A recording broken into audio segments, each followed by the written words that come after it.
Assalamualaikum warahmatullahi wabarakatuh, and a very good day to everyone.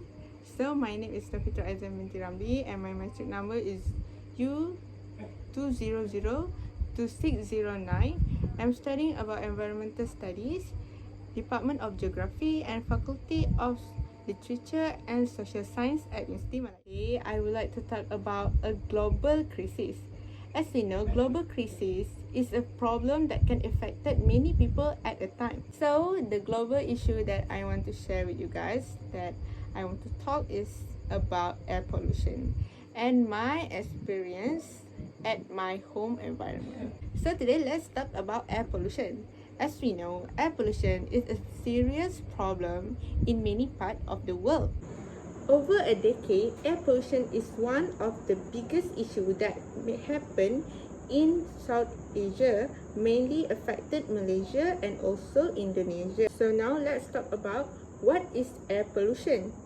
So air pollution is a mixture of salt, particles and gases in the air.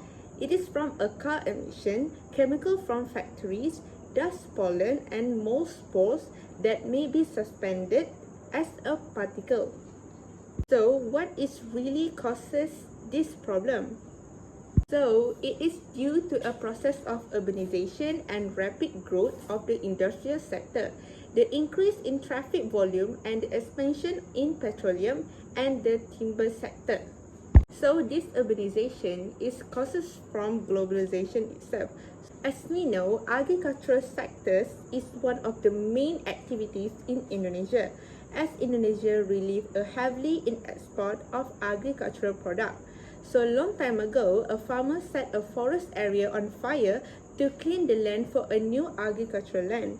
This method allowed them to clean up the land in larger area.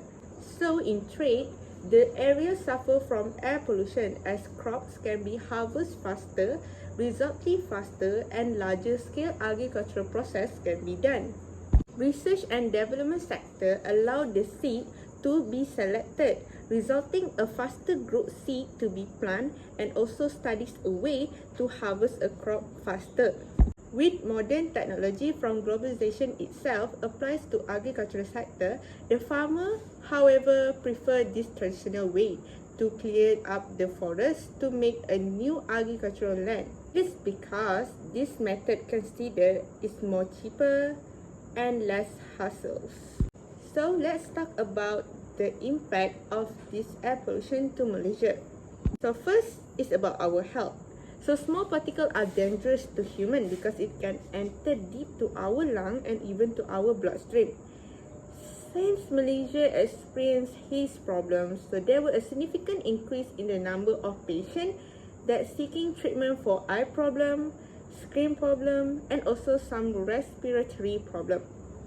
Also, many patients was run to near health care to seeking some help of treatment and complain about asthma attack and also eye, nose, and throat irritation. So I also experienced some effect from this air pollution. So it feel like that my eyes, my nose, and also my throat feel so irritated. I have to wear mask and I also have to drink a lot of water to make myself more hydrated. So the second effect is our physical activities. So the everyday lifestyle in Malaysia have been disrupted by this polluted air. Even the airline were also negatively affected when their flight had to be delayed, diverted, or cancelled due to the haze that certainly deal to huge loss. Many schools had to automatically close due to very unhealthy API reading recorded that were exceeding above 200.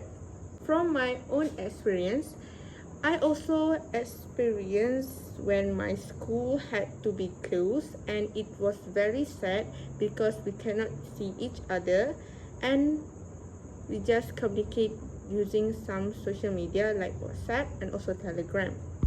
Our physical activity also be affected by this pollution because we cannot go freely or doing something together, and we just sit at home to keep ourselves clean and safe. Now let's talk about the solution from this problem. It's not just a solution, it's just a suggestion that maybe can help to reduce this global issue.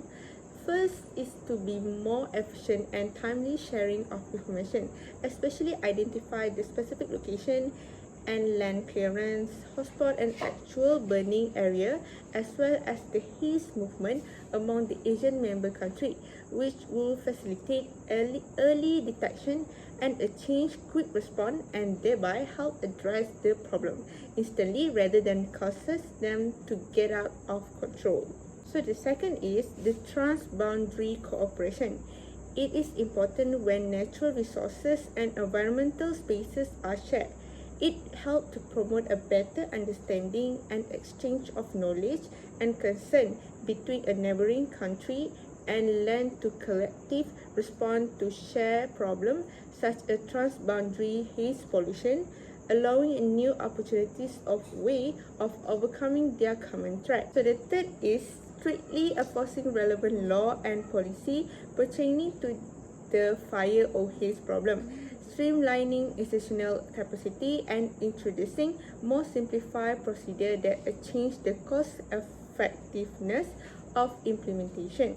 For the rule and regulation to be meaningful and enforceable, strict complaint and enforcement coupled with appropriate sanction and penalty variation. So the conclusion is some global issue or some global crisis also causes by the globalization itself. So thank you for watching.